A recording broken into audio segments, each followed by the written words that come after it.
can also see no one again. So who has not introduced himself or herself, please, so that we can, we're 9 of us. So the other 3 people, is it 4? Should do same so that we, except they don't want to talk.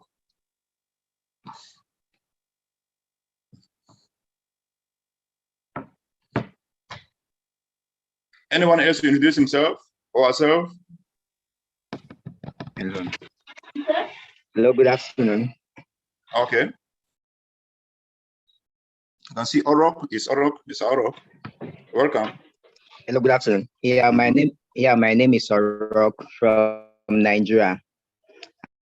I'm a graduate of information tech from University of National Open University of Nigeria. Thank you. You're welcome. We are glad to have you on board. Thank you. Thank you, sir. Okay.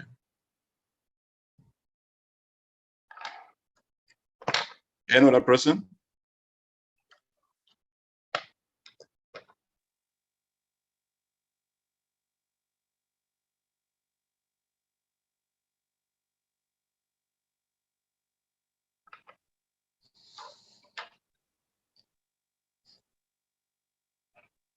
All right. That said, I think we can just right on. So I want to seize this opportunity to welcome all of us to the webinar on empowering livelihood through social protection. And it aims to explore the critical role of social protection in delivering poverty and empowering individuals and communities to build sustainable livelihoods. Poverty is a complex and pressing global issue that affects almost everybody anywhere in the world, irrespective of where they come from, their race, their gender. Everybody at one moment will have a taste of poverty. And we believe that by discussing insights and asking important questions and contributing to this webinar, we can be able to come up with meaningful steps towards trying to bring out positive change as far as poverty is concerned. So in so doing, we are going to have, as a program, we are going to follow this agenda in what we're doing. So we are going to have opening remarks, as I've already done, a brief introduction, as I've already done, and then we are going to start and move straight away to the first speaker, which is Hadiza Shela, who will be talking about understanding poverty and social protection. If she's ready, I think we can give the floor to her and listen to what she has to say. She'll have 10 minutes to present what she has prepared, after which we are going to have 5 minutes of introductions and maybe exchange of questions that will be answered by her. Thank you, and I think the floor is yours, Hadiza. Welcome, and we're glad to have you. All right, thank you very much, Mr. Clifford. My name is Hadiza Michelia, and as I introduced myself before, I'm a graduate of environmental engineering and also a first degree in physics. So I will be presenting the topic, understanding poverty and social protection. I'd like to share my slide now. I hope it works.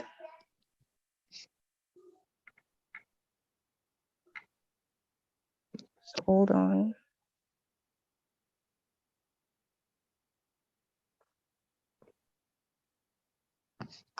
Please, can you see my slides?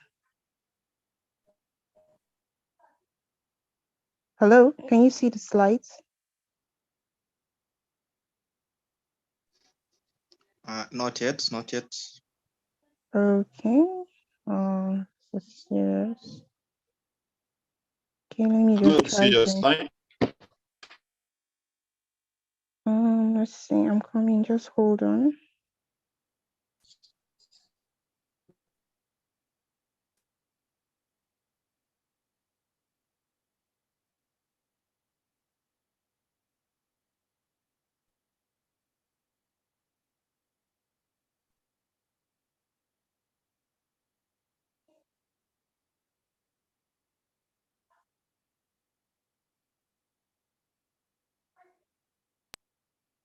don't think it's working.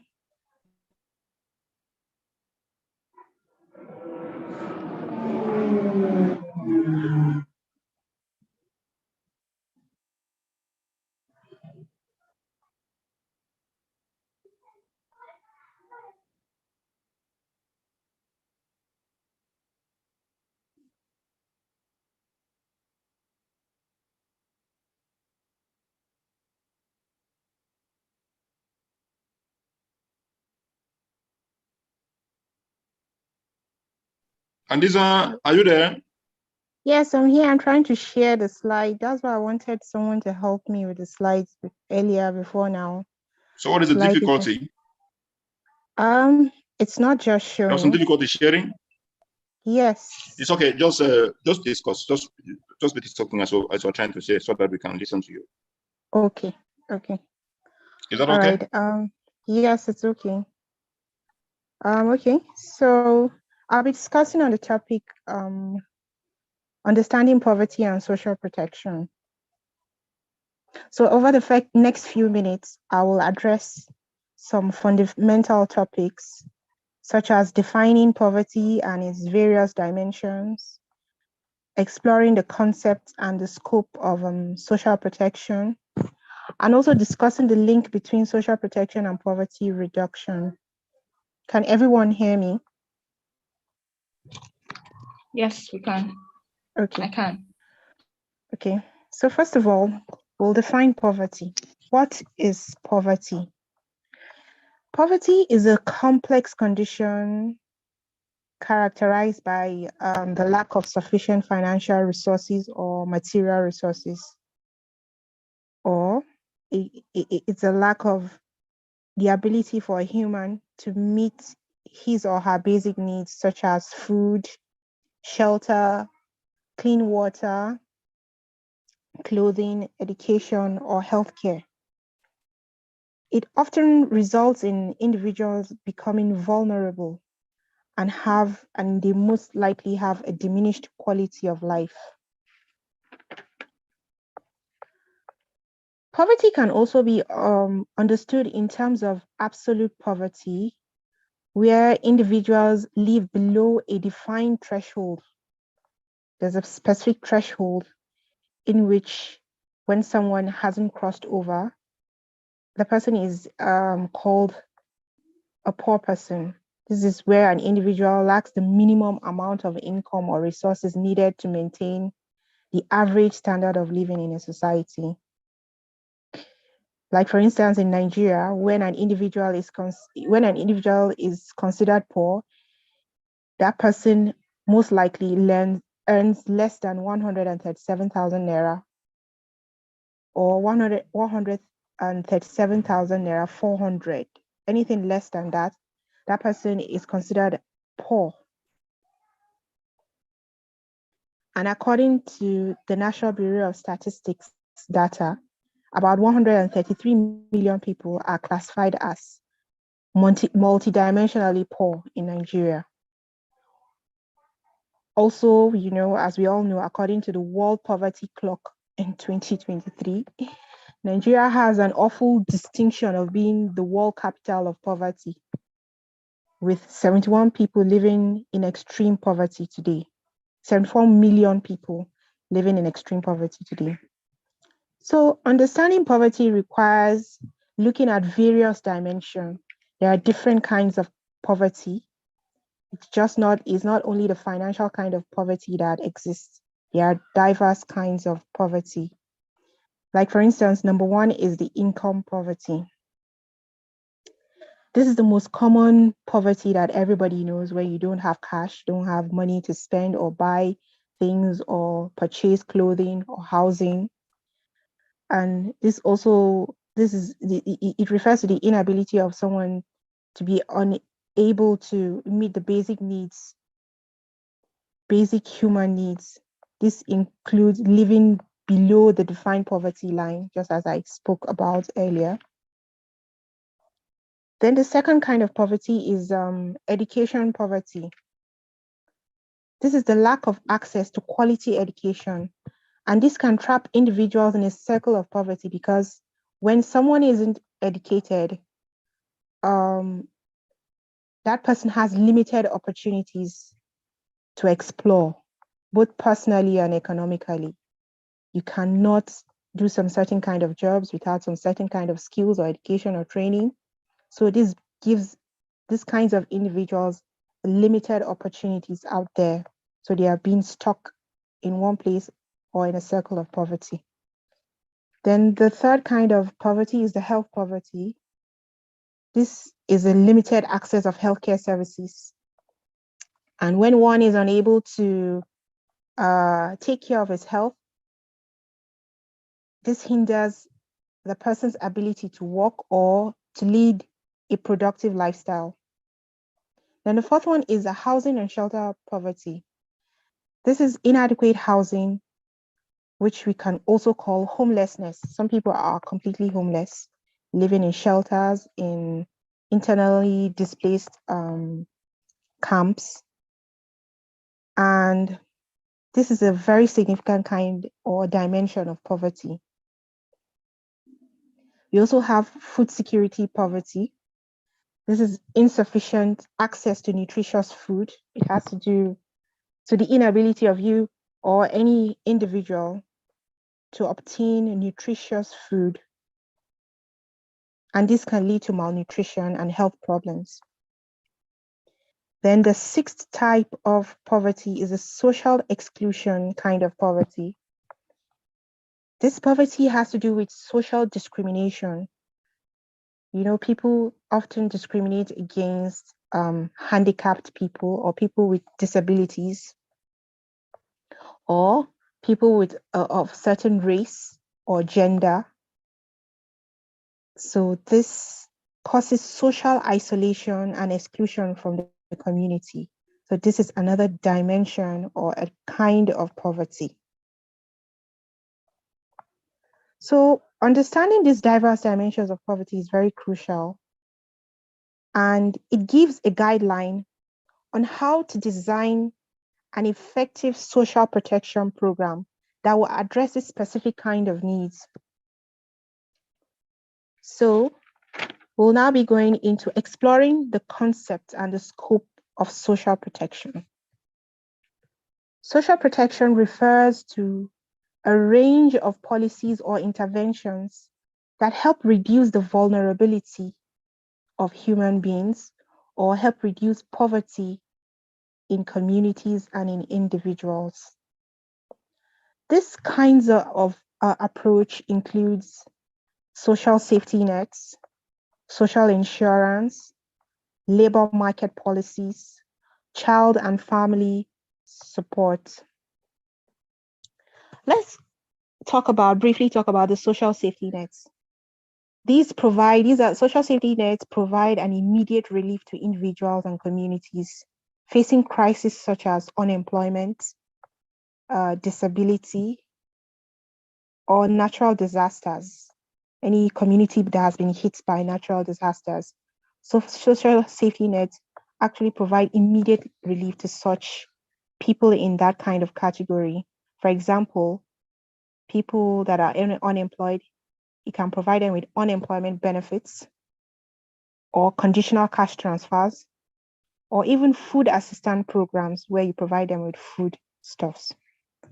Then the social insurance, these are programs that often protect against specific risks like illnesses, sudden illnesses or critical illnesses, then injury at work, or retirement, old age.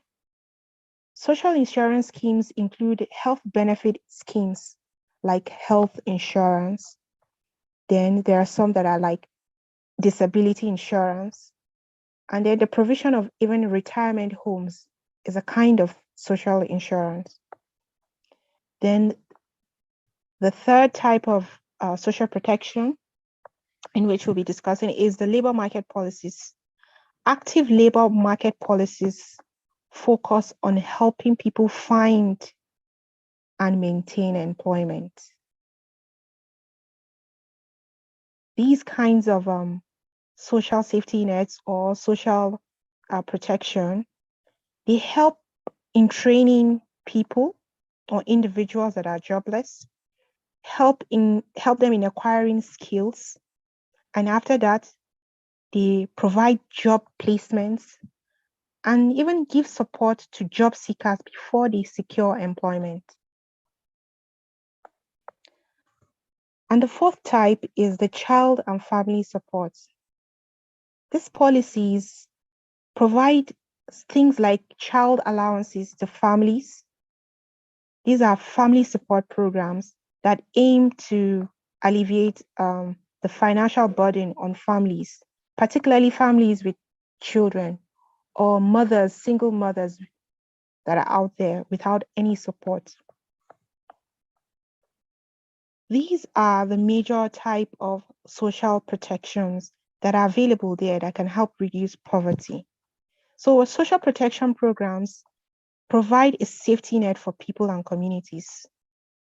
They ensure that they can withstand economic shocks and crises or environmental disasters, all sorts of unforeseen circumstances.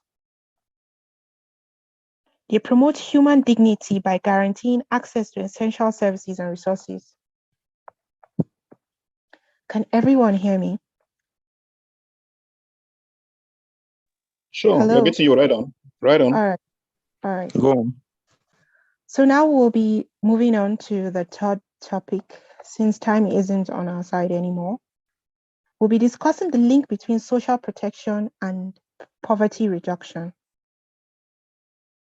So social protection programs play a very important role in poverty reduction because it addresses various dimensions of poverty discussed earlier. And here are some ways in which social protection contributes to poverty reduction. It provides income stabilization, which, as I spoke about, the cash transfer programs, which provide direct financial assistance to those in need, helping them meet basic needs that can prevent income poverty. Then there's human capital development. These are programs that support education, healthcare, improve human capital by breaking the circle of poverty and increasing employability and productivity of an individual or community. Then there's resilience building. Social protection enhances resilience by providing support during crisis and preventing families from falling further into poverty or unexpected events like war, pandemic, environmental disasters, and all that. Then the social inclusion. These are anti-discriminatory measures that can be taken into consideration and provide community engagement. So social protection programs reduce social exclusion and also promote equal opportunities for all individuals, all races, all gender, and wherever you find yourself. So let's move into the key insights of social protection programs. So we'll be discussing and sharing success stories of this kind of social protections that have happened before in Africa. And number one, we'll be discussing the Alternative Learning Skills Development Project that happened in Tanzania, specifically in Zanzibar. The government of Zanzibar introduced an alternative learning and skills development project. They did that in order to address the problem of out-of-school youth. Those are dropouts or even people who never ever enrolled in school, and also people in which the traditional school system failed one way or the other. And here's how the program unfolded. First of all, they identified skills that are in demand. The skills that were in demand both locally and internationally. These market-driven approaches ensured that the skills acquired or the skills that were taught to such people will lead them to gaining employment opportunities. Then the second step they took were they targeted vulnerable groups. The program specifically targeted people, young people and women that were out of job and found themselves in poverty. and offered them an opportunity to gain skills in various sectors. These skills were basically in agriculture, technology, hospitality, and so on. They trained them rigorously in those programs, equipping them with practical skills, job-relevant skills. And this included technical skills training, soft skills development, and even entrepreneurship training. Then after that, they provided access to resources, such as startup capitals, tools, and equipment to help the program graduates launch their own business after the program. And some that were taught some skills, they were able to find employment in established enterprises. Then the fifth step was that they took a supportive, they provided a supportive Please try to run up in 2 minutes ecosystem. so that we can have time to ask you questions. Thank you. All right. They tried to provide a supportive ecosystem. And this was created through partnership with local businesses and industry associations. This facilitated job placements and access to markets for graduates of the program. All this resulted in youth empowerment. Many people who were strangled or found themselves trapped found work to do and created their businesses and became successful entrepreneurs or skilled employees. Then the program also contributed in closing the gap in the gender gap in employment, with women gaining access to opportunities in industries whereby those industries were previously dominated by men. Then there were community development. The positive impact of this rippled through communities as they empowered youth and women. And these youth and women reinvested in education, healthcare, and even infrastructural improvement. So this project that was carried out in Zanzibar illustrated how skills acquisition can not only empower youth and women, but also drive economic development and social progress. It highlighted the importance of demand-driven training programs that provided individuals with the tools they needed to succeed in the workforce and even as entrepreneurs. Thank you. You're welcome. Thank you so much for so please complete that and interacting with the audience as they may be answering their questions. You will turn on your video so that we see you and we're able to know the person we're interacting with. Thank you. So if you have, the floor is open. If you have any questions or concerns or doubts as far as our presentation is concerned, please, you have the floor now to ask our questions. Please turn on your video so that we see you. Thank you.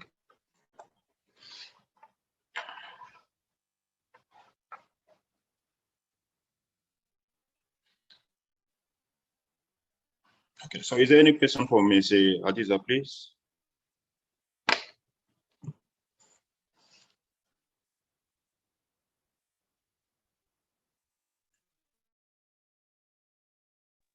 Any questions, please?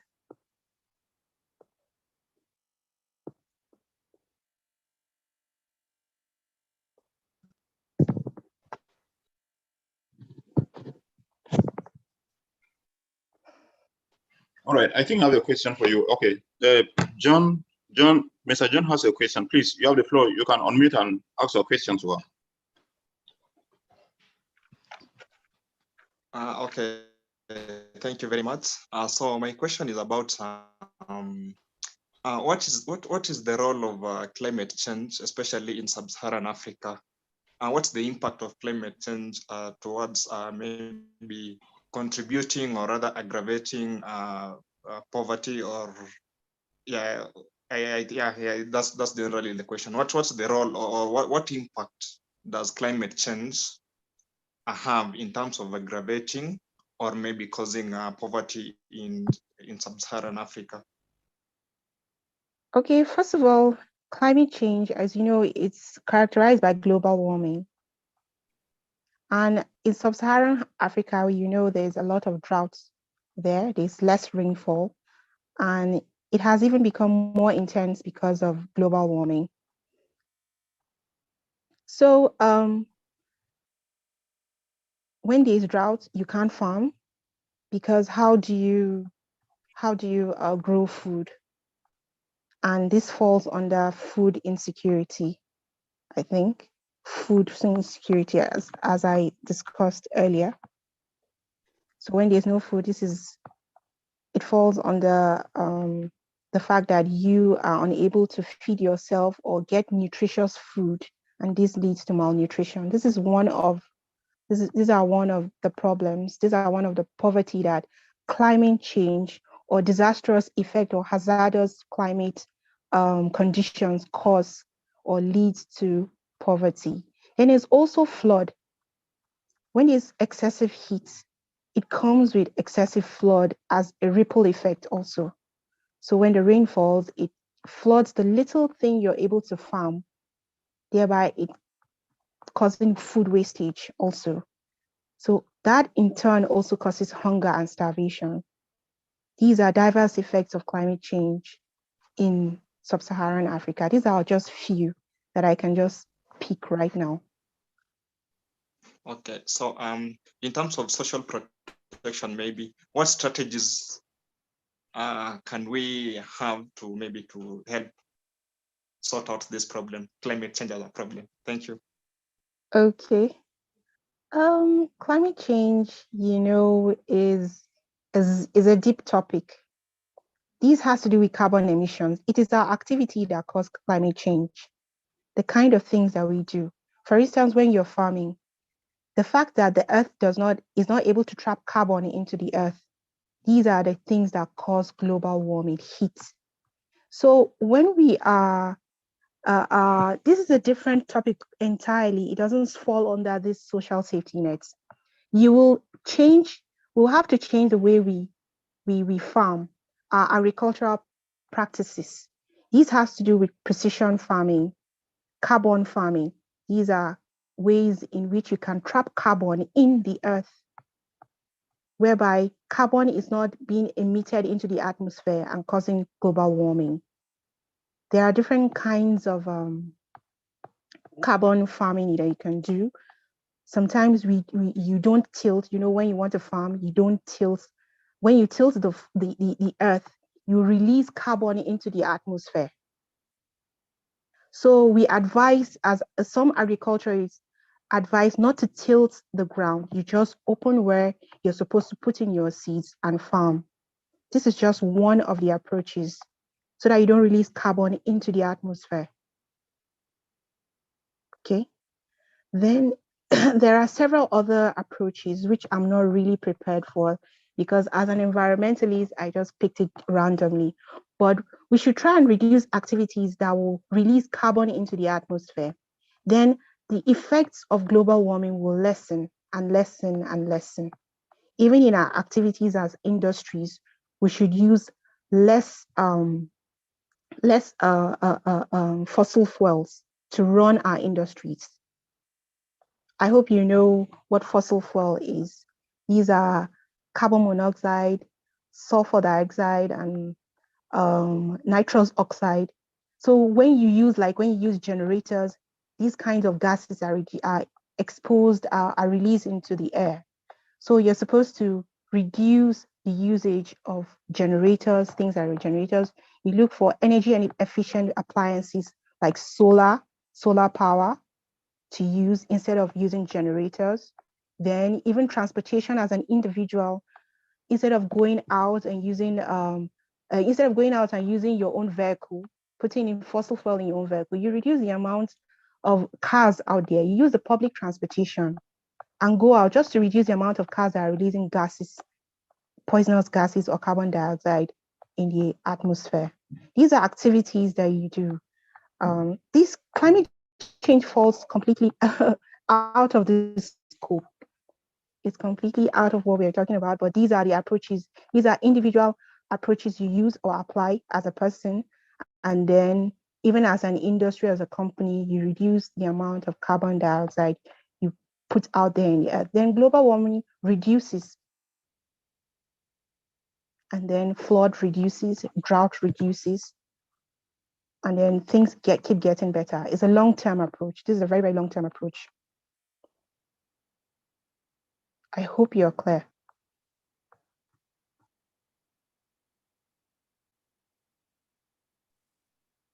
Yes, thank you very much. All right. Okay, so is there any other question for Adiza? Okay, in the absence of that, let's show some love to her on the chat. Let's just show some love to her, please, as we thank her for the powerful presentation. Alisa, we are so grateful for your powerful presentation, and we hope that you are going to prepare a document. Since you cannot share it, you share with us in a forum so that all of us can go through it and appreciate. And then we'll also take it for a working document as we keep on working. Thank you so much for your insightful presentation. Thank you. Also, Thank you please show us some love on the chat, as I'm doing right now. So also welcome the second presenter. So we'll try to take the floor now so that please, if you cannot share your slides, at least show us yourself as you present. Turn on your video, sing the project so that we can see you. It becomes more interesting if we see the person that is actually presenting to us. So you turn on your video and then we're going to see you as you present. Welcome on board. Thank you. Hello, everyone. My name is Innocencia Ofebu, and I'll be discussing a few topics concerning empowering livelihoods through social protection. So I'll be discussing how technology can enhance the effectiveness of social protection, innovative approaches and tools for poverty alleviation, the role of government policies in promoting social protection, and also advocacy strategies for advancing the cause of poverty reduction. So now I would like to, you can't hear me. Can you hear me?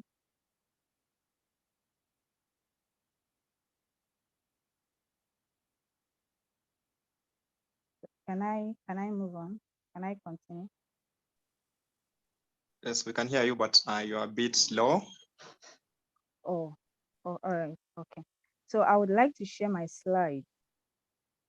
Let me try and see if I can actually do that.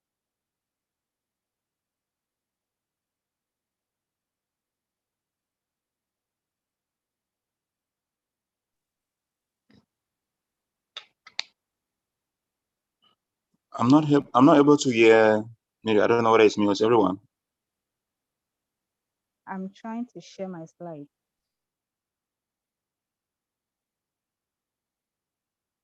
Okay.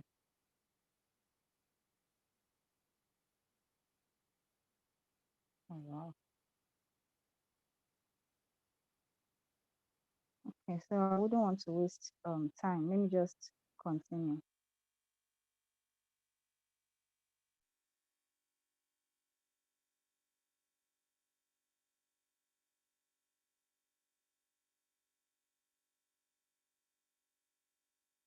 Okay, so like I said earlier, I'll be discussing a few topics. The first topic I'll be discussing is poverty. As we all know, poverty remains the most social problem threatening the survival of many across Africa. Are you guys with me?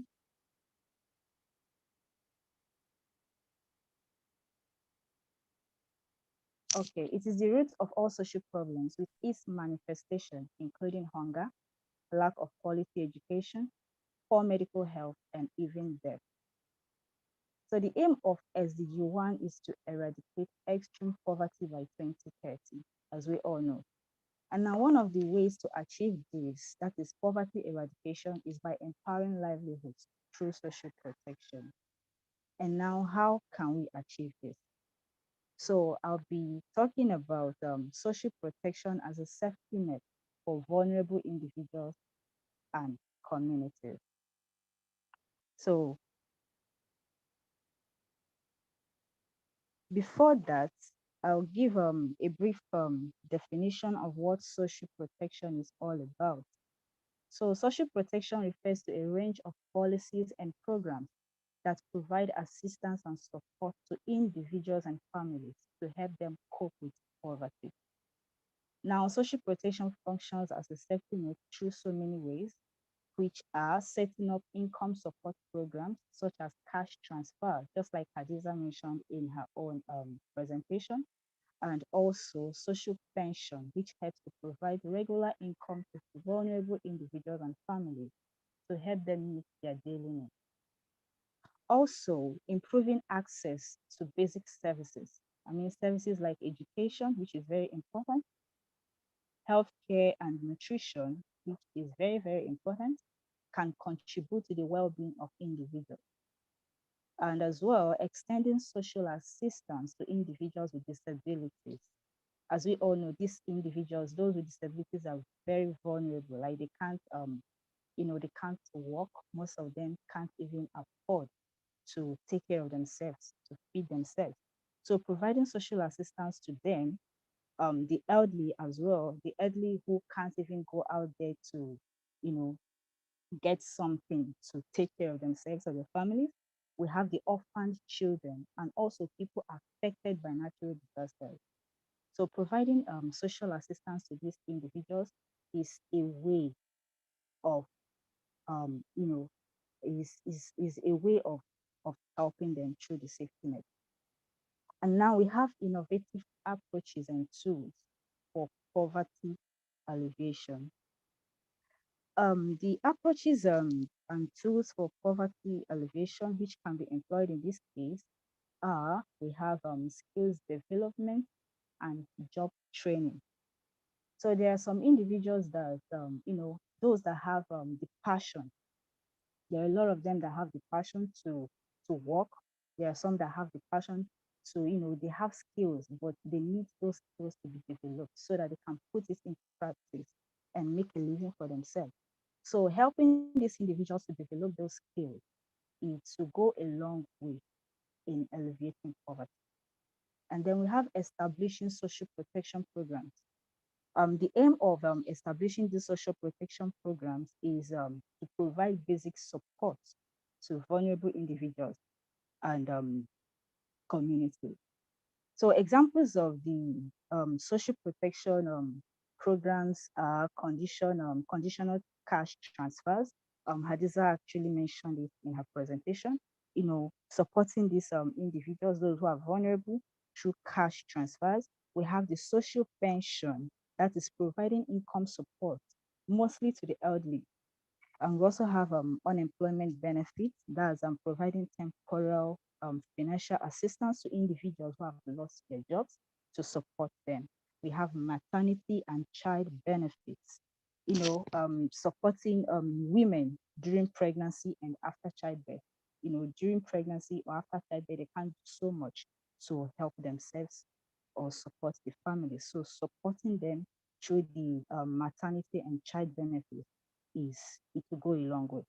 We also have the health insurance and healthcare subsidies, providing access to affordable healthcare services for low-income individuals and families, making healthcare very affordable for them. We have the disability allowances that is providing financial support to individuals with disabilities. Now we have another way, another innovative approach for poverty alleviation, which is forming collaborative partnerships between the government, non-profit organizations, and communities. This collaboration can help to foster innovation in poverty alleviation efforts. Now we have the use of technology to enhance the effectiveness of social protection initiatives. As we all know, the world is digitalized. Everyone these days knows about technology, even those in extreme poverty, even though majority of them don't really have access. Many of them might not have access to technology, but they know about it. So how can technology enhance the effectiveness of social protection initiatives? Okay, establishing digital identification systems. By digital identification systems, I mean establishing things like biometric and also individual identification it can help to create identities for individuals, ensuring that social protection benefits reach the intended beneficiary. You take biometrics of those in a particular community who are in extreme poverty. Take the biometrics to know the particular people that should benefit from the social protection. We also have the digital payment platforms and mobile money. So these digital payment platforms is related to the cash transfers. Rather than gathering people to a place to um, distribute money to them to help them financially, doing that in a digital way will be much faster and easier. Also, by creating online platforms to enable beneficiaries easily access information about available social protection programs, eligibility criteria, application processes, and updates. So making available online platforms whereby these individuals who are in need can access the the benefits from the social protection initiative. That would be nice. We also have the use of data analytics to identify and target individuals and communities most in need of social protection.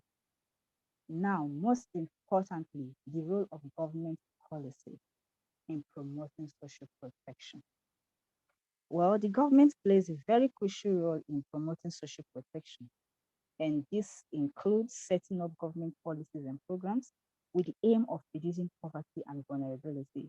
So there are a lot of ways in which government policies can advance social protection, and these are by implementing government safety nets, like I mentioned earlier. So now implementing government safety nets to ensure a basic level of income and assistance for individuals and families in need. Also by establishing universal healthcare systems to ensure access to essential healthcare services for citizens. I've mentioned that before. We also have implementing pension schemes. These are the roles of government policies. Implementing pension schemes and retirement programs to provide income security and protection for elderly citizens. Also by investing in education and skill development programs to ensure equal access to quality education. Like I said, there are people who have skills, but the skills they have isn't enough. So they need those skills to be developed. And some have interest in education. A lot of people in extreme poverty, those in the communities, there are a lot of them that have the zeal to study. They have the passion, but they are kind of they are drawn back because of their financial status. They can't afford quality education for themselves. So if the government can invest in education and skill development programs to assist these individuals, it will go a long way. Now, very important, we have advocacy strategies for advancing the cause of poverty reduction. Well, we all know that advocacy plays a crucial role in advancing the cause of poverty. Why? That's because it helps to influence the public opinion, policy decisions, and also resource allocation. So advocacy is a kind of a way of creating awareness and letting people know about the realities and consequences of poverty. So, and this can be done by, letting the world know. That's by creating awareness. I have here awareness, raising awareness about poverty, the realities of poverty, and the consequences of poverty. Consequences of poverty. Poverty can lead to death. Yes, it can lead to death. A lot of people have lost their lives today to poverty, maybe because they can't afford to feed themselves, they can't afford good health care, and as a result of that, they lost their lives in the process. So raising awareness about the realities and consequences of poverty is a strategy for advancing the cause of poverty reduction. I also have building alliances and coalitions. So collaborating with like-minded organizations, community groups, and individuals who work towards poverty reduction. Working with these people can help to amplify advocacy efforts. Also, by engaging with decision makers, we know the role of decision makers in the state. So engaging with policymakers, elected officials, and also government agencies is an essential advocacy strategy because it can help to influence their decision-making processes. So we can engage with these people as the government agencies and policymakers. We can engage with them through meetings, public hearings, and also even through direct communication. We can do that. And also we have by mobilizing communities. Advocacy efforts can be enhanced by mobilizing affected communities or those with an interest in poverty reduction. So carrying out um, grassroots campaigns, public demonstrations, and also local advocacy events, it can help because it will be an avenue to empower these individuals and also the affected communities to voice their concerns and advocate for change. They advocate for change and can have a powerful impact on policy makers and decision makers. That will be the end. Thank you so much.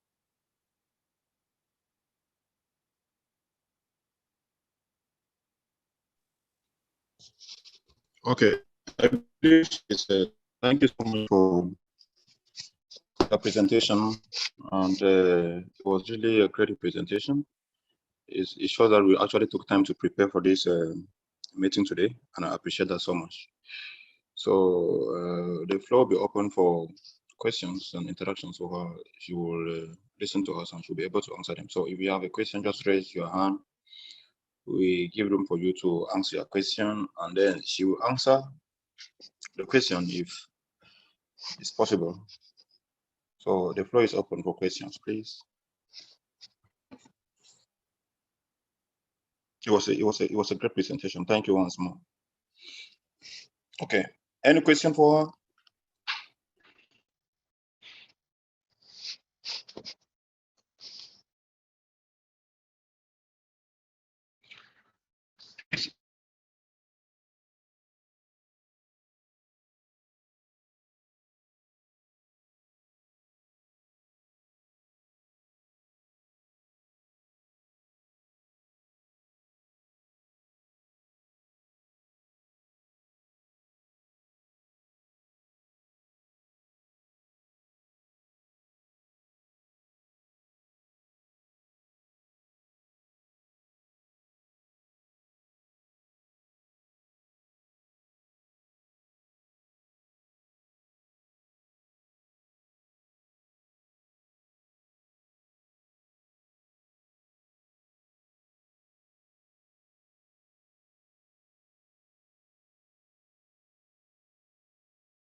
Is there no question for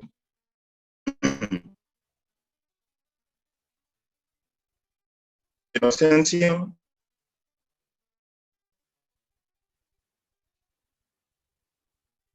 So Innocentia, I have a question for you, please. Can you hear me? Yeah, I can. Okay, yes. I'm talking from the dimension of I understand you presented the role of technology and innovation in the fight against poverty. That's all? Yeah. Yes. So I was trying to wonder, because when it comes like to education, applying education, the field of education, let's just consider that.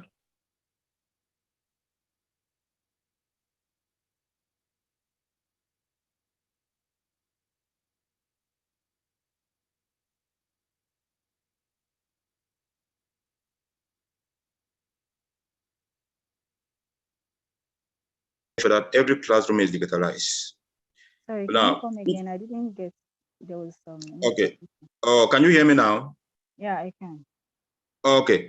I'm saying when it comes to applying technology, it's a little difficult because we have to first of all start by considering to see whether all the necessary resources are put in place to welcome the technological advancements and innovations that could be put in place. Like, for instance, the field of education, I was in the United States some weeks ago for an exchange program, and I noticed that almost everything there was already digitalized in the sense that the students had their iPads, the teachers had their iPads, they could access their learning platforms from just their systems, and the internet connectivity there was also just excellent. Now, I was wondering if I'm to like bring it to Nigeria and say I want to share all the teachers and all the students their computers, laptops that could facilitate learning, will that really be possible to work? Look at this Zoom call that we are having. Many people have been complaining of network issues and up and down and stuff like that. So don't you think we have to start fighting from a different perspective rather than trying to apply the technology to poverty and maybe, you know, I don't know that I'm trying to understand my question or whether we are communicating. Yeah, I do. I understand. Okay. So in the aspect of technology, like you said, in the United States where you were, the United States is a developed country, unlike here in, unlike in most countries here in Africa. I'm actually from Nigeria and I'm currently in Nigeria. So accessing technology by the people here would be a kind of, it would be somehow difficult, but giving it time and exposing them to it will help. Yeah, they can learn to use technology. Like I said, the world is digitalized. Everyone knows about technology, but there are people who can't access it. That's because they can't afford it. So introducing them to it will help. Give them time to get used to it, to get conversant with how the technology works and how it can be used. So it really go a long way in helping. Okay, it means in fighting poverty, we have to include all the stakeholders, the government, the civil society organizations, the public, NGOs, and so on and so forth, to ensure that everybody has a role and everybody plays his own part. Because technology is very complex, and it comes from contributions from different stakeholders for it to be effective.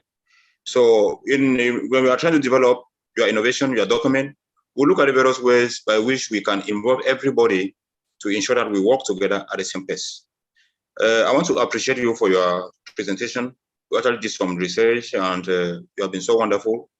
I think in the absence of any other question, we can share some love to her and we encourage her to keep working because we see our exchange after this in our group. When we go back to our private space, we are going to have more interactions and we'll be able to maybe contribute more and then work on your document. I think John has a question for you. Let John ask his question before we round up, please. John, you have the floor. Okay, thank you very much. My question, I think, partly has been reflected in what you have just asked.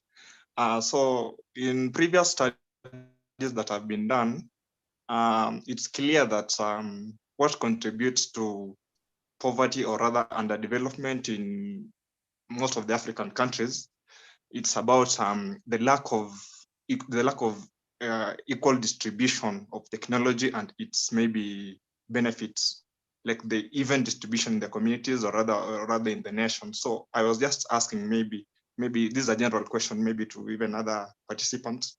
What's the role of the government in ensuring that we have equal distribution of technology and some of its maybe positive impact to the community? Thank you. Okay. Like I said, the role of the government plays a crucial role in supporting the individuals, especially those who can't afford some basic things. So when it comes to technology, the government plays a role. You're talking about empowering livelihoods through social protection. So the ways by which the government can empower people through technology is there are so many of them, like I said, the cash transfers which can be done digitally instead of the manual way, whereby you gather people and start distributing income to them. Doing that digitally and helping these people know about how to, make use of the banks, create accounts, have accounts in their name, so that when there's going to be an income distribution, you do this into their accounts instead of gathering them to give them money physically. So that's the role of government through technology. And also, like I said, by having biometrics of people and identification. So, if you're going to carry out that kind of project, a lot of people would want to be interested in it, even those who don't really need the fund. So you need to create a kind of a biometric whereby you know your targeted beneficiaries. And this is done in a technology way. So carrying out a biometrics on those who you intend to help, who the government intends to help, and also by creating platforms, online platforms that people can access to fill out, they check the eligibility. Those who are eligible for the funds, they access the online platform and apply for help, for assistance. So it's just a way of the government using technology to assist people, to offer social protection, mostly to the poor. Okay. Okay. John, I think your worry was redressed. Are you okay with the answer? John, is he there? Yes, I'm okay with the answer. Thank you. Okay, thank you. All right. So let's show some love and show some love to Innocencia as she leaves the floor, please. And we want to appreciate her once more for a powerful presentation. Thank you so much, Innocencia. So we'll be welcoming Precious Opara to the floor. She's our third speaker, and she will try to discuss on advocacy strategies for advancing the cause of poverty reduction. In so doing, she will look at scaling up social protection, empowering communities, and she will also interact with us after she has discussed on these two key parts of her presentation. So Precious, you have the floor. You have 10 minutes to present, and then we are going to have 5 minutes to interact with you and ask you questions before we conclude the call. Thank you and welcome to the floor. If you can share your slides to share them, you cannot share, you put your video on so that we can see you as a presenter. Welcome on board. Thank you very much. So I'll be sharing my slide now. Please let me know when you start seeing it. I'll be sharing my screen. Okay. Yeah, so can you see my screen? Perfect, perfect. All right, so all right, thank you very much. So my name is Precious Opara, and I'll be talking to us on social protection, scalability, and empowering communities. And our topic, social protection, empowering livelihoods through social protection, the no poverty, SDG 1, is all targeted at SDG 1.3, which is implement social protection systems. There are so many definitions of social protection according to different school of thoughts. So what I have here, the definition from World Bank, GSDRC, and FAO, but I wouldn't be going into that because our first and second speakers have already told us a number of times the meaning of social protection or the definition. So I'll just continue. We have different social protection systems. We have the non-contributory and the contributory. Please, if you can hear me well, let me know. Just say yes if you can hear me. Yes, sure, you're audible. Okay, thank you. And so the non-contributory, we have social assistance and social care. Non-contributory and contributory are, the non-contributory are the help that can be given by by the government, that can be given by NGOs, that can be given from external bodies. It is free. You know, you don't need to pay back. You don't need to contribute money. You don't need to give out money. But the contributory system of social protection has to do with money that you give back, you know, pension, you keep collecting for the aged, social care, you know, social insurance, and then labor market policies. The reason why labor market policies are part of it is because they don't give money, they just give policies to make life easier for people, you know, for the people in the formal sector, people in the non-formal sector. So we have social assistance like social transfers, the cash transfers, the vouchers, in-kind transfer, including school feeding for the school children, then public work programs, cash for work, food for work, vouchers for work, fee waivers. These are all part of social assistance. Subsidies, fuel and food subsidies. Then social care include family support services, home-based care. You know, when we see the healthcare sectors, healthcare workers, and all of that. So social insurance, health insurance, insurance for unemployment, maternity, paternity, disability, the labor market policies, active and passive work sharing, training, job search services, passive maternity, changes in legislation, and all of that. So there's a need for broader impact, because at this point, I would like to, I know you gave me 10 minutes, but I'll just like us to watch this, please, if you don't mind.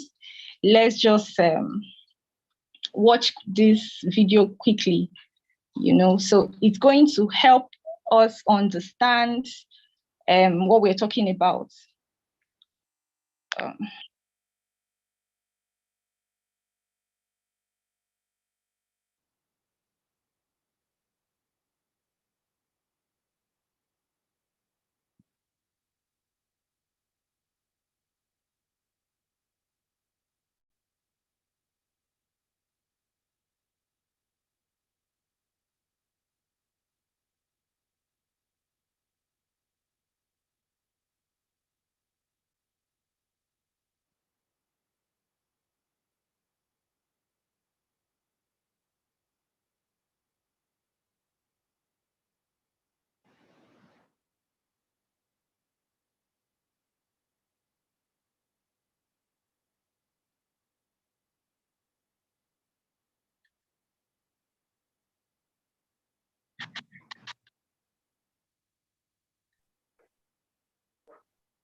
Okay, apologies for turning on my mic. There is no audio from the video, please. There's no audio? Yes. Oh my God. You hear anything now? No, we don't. You. Okay, so let me leave it. Okay. Yeah, sorry. Okay, so in the video, I was trying to explain, I wanted us to see the different facets of social protection, what the government has done so far, what needs to be done, because obviously it's not enough, because there are a number of us, a lot more poor people than we have the rich. So what do we need to do? There's a need for broader impact, you know. So I'm going to be using this statistics from the COVID-19 of 2020. And so here we have this table of countries that announced social protection measures during COVID-19. You know that one of the benefits of the social, the safety net rather, is to ensure that we overcome shock quickly, you know. So COVID-19 was a shocker to everybody, you know. So this number of countries implemented this number of measures. So we have about 9 countries, Burundi. I wouldn't be calling all of them because of time. So they all had, we have Nigeria here that had about 11 measures to just curb the effect of COVID-19. So we have, let me just run them down. Burundi, about 9 countries, Burundi,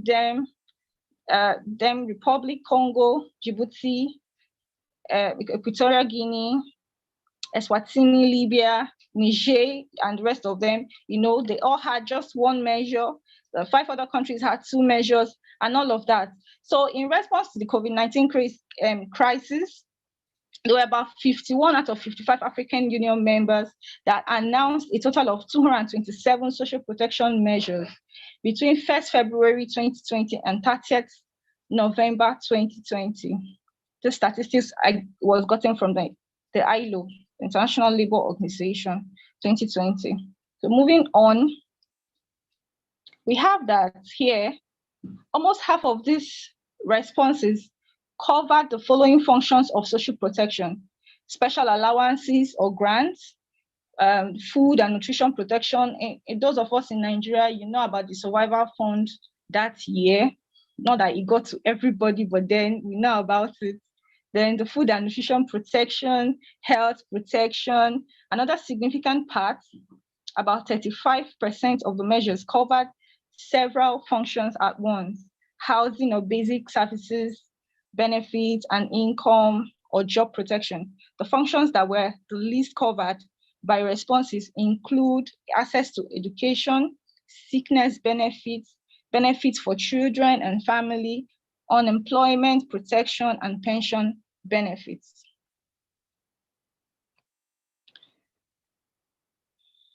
And this explains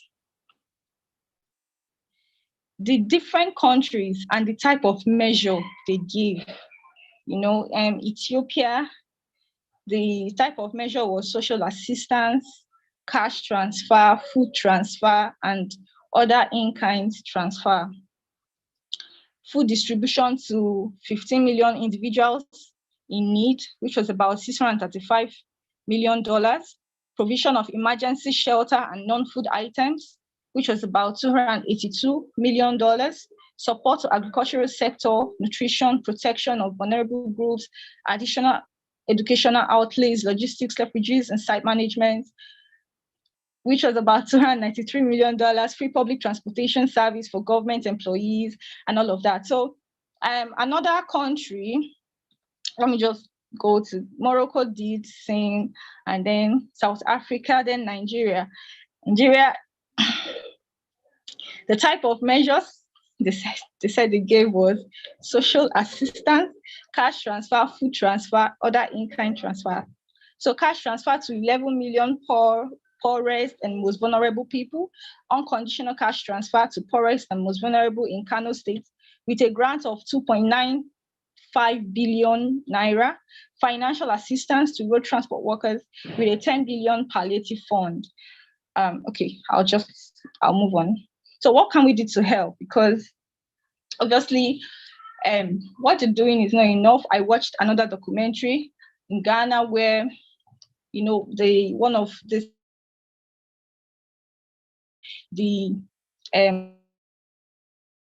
training they give, even business, not loans, rather capital, business capital that they offer. They did all of these things, but they were still complaining that it wasn't enough. So with the level of inflation, right, it's not going to be enough. So what can we do to help? What can we do better? How can we sustain these systems So that's what we're going to talk about. So as individuals, we can offer skills acquisition training, mentoring, provide jobs of financial assistance, and form partnerships with NGOs, partnerships with the government, partnerships with these foreign aids. We can do that as individuals, well-meaning individuals who have the money and, and all of that. So as a community can never be overemphasized in helping out, in making this system sustainable, because when we work together to solve problems, it lasts. In community, there are some communities. From Nigeria, and I'm in Nigeria. There are communities where you go to, and you say you want to build probably a mall. Okay, let me not say a mall, a supermarket, and then the area boys or the youth of that community will tell you, you have to settle also, you have to do this, you have to do this before so and so can be done. And they forget that this is coming to their community.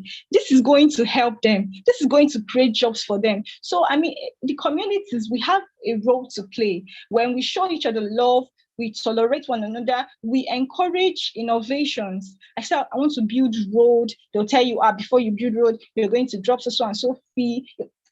When the hassle is too much, just let it go. And you see those people dwelling in poverty, and things are so difficult for them just because of the community. So I believe that the community has a big role to play as well. The government level, the government has to be transparent. If for nothing, we saw the 2020 COVID-19 palliatives and all of that they said they brought. A lot of government officials, right? They dumped it in warehouses. They locked it up. So it did not even get to who it was supposed to get to. So corruption is like our government, our leaders, they need to be transparent. Transparency, remove corrupt officials. They need to be accountable. They need to tell us, this is what we did, what you gave us, this is what we intend to do, this is how far we've gone, this is what we want to do. So they need to be accountable. And then partner with NGOs. There are people who are ready when they see a government that is working, they want to step in, they want to do the work with them, they want to support whichever way they can. But they cannot come in if the government is not doing something. So before you ask for help, you must be doing something for yourself. So the government, when they have established a certain system, then they can form partnerships and say, okay, come, please, we need help, this is where we're at, and all of that. So moving on, positive impact of social protection. We have the economic impact, reduce poverty. When social protection directly reduces poverty, of course, the cash transfer, there are people that don't work. This cash transfer is meant for people that probably they are too sick or too disabled that they can't do anything for themselves, so they give it to them to, okay, take this, probably monthly or once in 2 months, once in 3 months, take this, help yourself, buy what you can, and all of that. So it directly reduces poverty. Then it stimulates local economies, because some of these people, when they get this money or they receive training, the next thing they do is they start small-scale business, petty trading. They start buying, they start selling, and slowly it's affecting the economy, the local economy in that area. Then human capital development, these people are trained to do this, to do that, skills acquisition, and even in business, they're even trained to be entrepreneurs.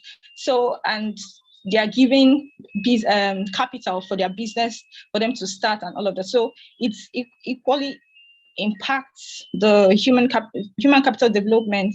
Then enhanced economic security. It says social protection programs provide a safety net during times of economic instability. So when you receive that relief material, you're like, okay, fine, I have something to hold on to. So there's this form of security that, okay, I can survive this, I can go through this, all hope is not lost, so it's this security, economic security. Yeah, so let's continue. Positive impacts of social protection, social benefits. Reduced inequalities. Social protection can help bridge income gaps and reduce inequality by targeting support towards those in need. So it doesn't just say, okay, it's just for the men or it's just for the women. It targets those in need. So it makes sure it goes to everybody, children and those in need. So it reduces inequality. Then improved access to education and healthcare. Then you know that one of the forms of the safety net, just free medical service. So there's improved care, there's improved healthcare, even though one of the documentaries I read, they said that whatever is one of the programs concerning the healthcare systems, the lady was complaining that it was just paracetamol that they give to her anytime she goes to the clinic, you know, because she's under the healthcare system. So, but that's not supposed to be. But then she can at least access paracetamol, which is like a temporary relief, you know. So improved access to education, healthcare. People are giving scholarships. People are giving free education. So that's it. Empowerment of marginalized groups, you know, women, children, the elderly, the vulnerable, including people in IDPs, yes, the internally displaced persons. So it equally empowers them. It makes them feel inclusive, makes them feel that, okay, you're not alone, we're there for you, we're supporting you. So that's it. Social stability. By reducing poverty and inequality, social protection contributes to social stability, decreases the likelihood of social unrest or conflict. Because, I mean, this person is busy, right? You're busy, you're doing something, you're going to your business place, you're going to your training. And so you don't even have time to engage in social vices or something. So there's social stability. So let's move on. Health benefits, positive impact health benefits. We have better health outcomes. Yeah, people, because the beneficiaries, right? They live healthier because they can access, even if it's not medicine, at least they can access consultations, free consultations from medical doctors to even tell them, okay, this is what is wrong with you. Talk before we can talk of treatment. So there's better health outcome. Then nutritional improvement. Social protection initiatives often include programs like food subsidies and nutritional support for children and pregnant women. So give them food support or vitamins or something like that, you know, as a state coordinator of an NGO, I know we move around, we give women these vitamins, vitamin A for health, the eyes, and then the woman and all of that. So these are just part of it. Even the government, they do that. So there's nutritional improvement rather, you know, when you give them, if not through food, through these vitamins, so to help their nutritional health. Increased access to medication. There's access to medication, stress reduction. They no longer think too much, how will I eat? How will I buy this? How will I do this? How will I do that? They will, but then, I mean, 80% has been settled already because they know that in 2 months' time, in a month's time, they have something to look forward to. So, or they can better improve their life through training.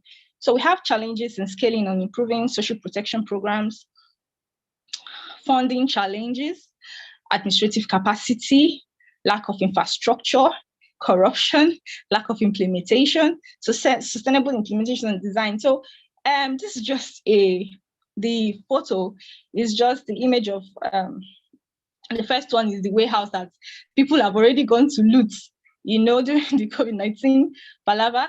The second one is people coming out of the warehouse carrying food items on their head. So you see that because there was the leaders or people that were put in charge did not have our best interests at heart. You know, they packed those things there. So it incited the people, they had to go there to loot. So these are the challenges: administrative capacity. You have to put someone who is competent, someone who knows, okay, fine, this is what I should do, this is what, delegate jobs to people, do this, do that, so that things can go well. You don't keep it for yourself and your generation and say, okay, this is something that was meant for the people, and then you say, oh no, I'll leave it, I'll take it all alone, it's for me. So things are not done like that. Then funding is another major issue. I know that probably individuals, they have this in mind, they want to do this, but then funding is a challenge too, because before you give money, you have to have money. Yeah, so lack of infrastructure, corruption, I've already, lack of implementation. There are so many policies, but implementing those policies are the problem. You know, there's sustainable implementations and design. So we need to have sustainable implementations. Like when we implement, we have people who are ready to run with the vision, people who understand what we want to achieve and run with it and make sure that they see to the letter. So that's why we need to hold them accountable. This is what we've entrusted in your care. What did you do with it? So I believe that, you know, these are ways we can overcome the challenges. So transparency, innovative approaches to overcome challenges. I included some pictures, I don't know. We may or may not be familiar with some innovative approach, right? So these are community-based approaches. This is a woman, Mrs. Ade Koke, I think so. She recycles pure water sachet. She recycles detergent sachet. You know, what's this, Viva and all of that. So she recycles them and turns them into school bags, turns them into laptop bags, into travel bags, and she's saving the environment, and then she's as well. We should be rounding up. It's like we have to end earlier. We have to end in 4 minutes time. No problem. 4 minutes time since I'm almost done. Yeah, I'm almost done. Yeah, thank you. So she uses this her innovation. She creates job opportunities and she adds value. So transparency, partnerships, technology driven solutions, selfless leaders, capacity building resources, teamwork, and then seek funding. While seeking funding, we can also seek crowdfunding, get money from, you know, pull money together and then do this, take initiative. We must not wait for the government to do everything for us. Start from where you are. What is that issue? Like here, the other one, these young women found a way to get water purified, dirty water. They started using a way to purify it through distillation. And in Makoko, Lagos, the other one, she started converting this sachet or waste materials to bricks that they can use to build toilets, bricks they can use so for all whatnot. So thank you very much. Yeah, let me stop sharing my screen now. Okay, thank you so much, Precious, for your presentation. We really appreciate that. You actually took some time to prepare to actually give us this presentation. Unfortunately, we started late and we have been caught with time. Yeah. It's like the next will be starting at in 2 minutes time, and they're using the same meeting hall to have their meeting. So we may not have time to ask questions to you, but I think in the group we'll be able to interact and discuss more on your presentation and any other presentation that we had today. What I'll plead is that we have our presentations prepared so that we'll share them in a group for all of us to work on it. I can see a hand. Somebody really wants to ask a question. Okay, let's listen to Godwill. He really wants to ask a question.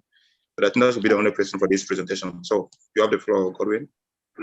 Okay, well done, Mr. Precious, for the great presentation. Thank you very much. I want to ask that you please put out your LinkedIn handle. I would like to learn more about the NGO you mentioned. You talked about an NGO you worked for, and I would like to learn more about it. And I'd like to connect with you, please. Thank you very much. All right, no problem. So if that said, I think we have come to the end of our presentation. I thank all the participants, all the speakers. I thank everyone that was present, everyone that contributed. We hope and we look forward to seeing you in our next upcoming presentation that will be scheduled using the same link, and the time is yet to be announced. So we'll go back to our WhatsApp group and we'll keep discussing. Have a good one, all of you, and happy Sunday to all of you. Bye-bye.